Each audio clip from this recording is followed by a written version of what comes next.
भावयोगी संत नंदलाल की असीम असीम जय जयकार। वैसे मैं तक आपके साथ आज जो मैंने भाव लिया सत्संग में वो आपके साथ बांटना चाहती हूँ।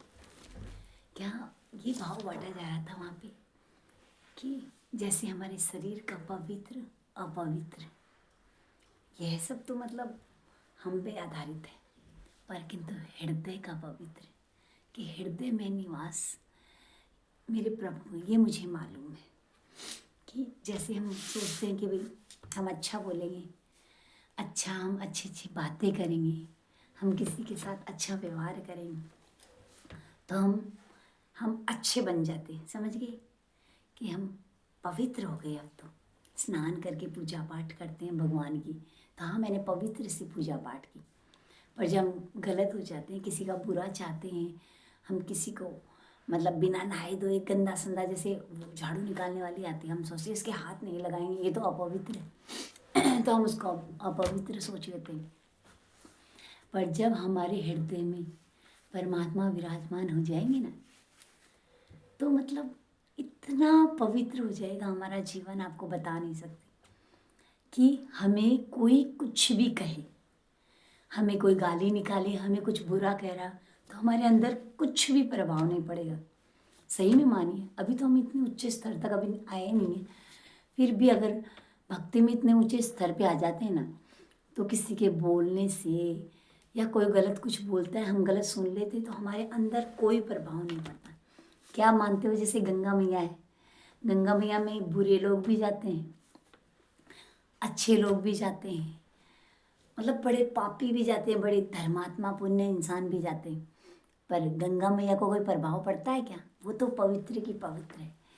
वैसे अगर हमें पवित्र रहना है तो हमारे अंदर विराजमान होने चाहिए हमारे परमात्मा, जो हर वक्त हमें पवित्र पवित्र करे। वो सिर्फ हमें सत्संग से हो सकते हैं। मतलब सत्संग तो वो एक जड़ है कि जो जीवन को इतना उत्साहित करता है, इतना जीवन को मधुर सा बना देता है, जीवन आनंदमय बना देता है कि एक जिंदगी जीने का असली जरिया हमें पता चल जाता है। वो सिर्फ सत्संग से पता चलता है। इसीलिए ऐसे ही कोई अच्छा नहीं बन सकता। सत्संग की बातें सुनोगे तो भी आप में इतना प्रभाव आएगा, अरे आपका हृदय कभी किसी का बुरा करना चाहेगा ही नहीं, मेरी गारंटी। आपका हृदय ऐसे कोमल हो जाएगा कि हम किसी को दुखी नहीं देख पाएंगे, बस भलाई की ओर चले जाएंगे। तभी हमें असली आधार मिल पाएगा, असली जीवन का लक्ष्य मिल पाएगा। और दूसरी अमृतवाणी में ये बताया कि तूने मुझे भाव से स्पर्श किया, प्रेम जागरण के लिए।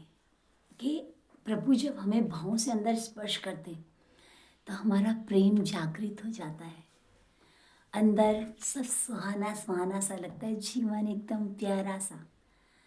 पर किंतु हम इसे समझ लेते हैं कि ये तो कामना है, ये वासना है, इस तरीके से समझ लेते हैं, तो वो गलत है। भगवान हमें भीतर इसलिए छूते कि वो हमारा जीवन बदल सके, हमारा जीवन धन्य बना सके। कि आत्मा को ऐसे ही प्रभु हर किसी की आत्मा को नहीं छू सकते। बड़ी उच्च स्तर की आत्मा होगी, वो पावन गंगा मैया या कोई ऐसी उच्च स्तर की आत्मा होती है जिनके हृदय में वास करते हैं परमात्मा, उनको किसी बात से फर्क नहीं पड़ता, वो बस अपने कर्म करते रहते हैं। सत्संग में यही सिखाया जाता है कि बस कि प्रभु ने यहाँ पे हृदय में वास किया है, हमारे हृदय को छुआ है, तो हमें ऐसे भावों की गंगा बहानी है कि किसी एक का जीवन भी हम अगर बदल पाएँ, वो दुखी है उसे सुख दे पाएँ, उसके जीवन के अंदर खुशी आ पाए, तो हमारा जीवन धन्य है। कि शायद एक भी इंसान ऐसा हो जो मेरी बात सुने और शायद उसके हृदय में प्रभु विराजमान हो जाए, शायद उसको उसका इष्ट मिल जाए जो उसकी आवाज़ सुने, उसको समझे, उसके भाव में बहे। शायद हम किसी के हृदय को पवित्र कर पाए, उसके पवित्र हृदय में प्रभु विराजमान हो, तो हमारा जीवन सफल हो जाए। कि सत्संग लेना है तो जीवन में बाहर आ जाएगी आपके पास टाइम नहीं है, सोचते हो अरे तो 5 सेकंड आप भावधारा भाव योगी संत नंदलाल असीम जय जयकार। मतलब आपके जो भी इष्ट है उनको सच्चे हृदय से बैठ के सुबह शाम ध्यान करो उनका, फिर देखिए आपका जीवन कैसे, मैं बोलती हूँ अंदर दस्तक सा होगा, एक अंदर एक तेज सा भर जाएगा, एक जागृत सा आ जाएगी, उत्साह, जीवन में ऐसा उत्साह बढ़ जाएगा कि आपको बुराइयाँ कुछ दिखने ही नहीं लगेगी, वो धीरे धीरे अपने आप खत्म हो जाएगी और आपका जीवन इतना पवित्रमय हो जाएगा कि बस भगवान आपको एक भाव भरा स्पर्श करेंगे। मेरी गारंटी। अपने आप को बदलना है तो सत्संग इतना ज़रूरी है। मैं कहती हूँ कि ज़िंदगी बिता रहे हम तो पाप भरी ज़िंदगी, हमारे अंदर इतनी घृणा है, उसका बुरा उसका बुरा उसके बुरा, कुछ बुरे के बिना हम सोच ही नहीं सकते। इसलिए जहाँ तक हो ऐसे सत्संग में जुड़ो, ऐसे गुरु बनाओ आप कि जो आपको शिक्षा दे, जिससे आपको कुछ प्राप्त हो। जैसे आपने कुछ समय दिया, हम लोग रील देखते रहते, समझ कुछ प्राप्त नहीं हो रहा तो वहाँ क्यों समय देना। कुछ ऐसी बातें पढ़ो, कुछ ऐसी बातें सुनो कि आपको प्राप्त हो। समझ गए? यहाँ के लिए प्राप्ति करो। यहाँ अपने आप शांति आएगी जब यहाँ प्राप्ति होगी तब। समझ गए?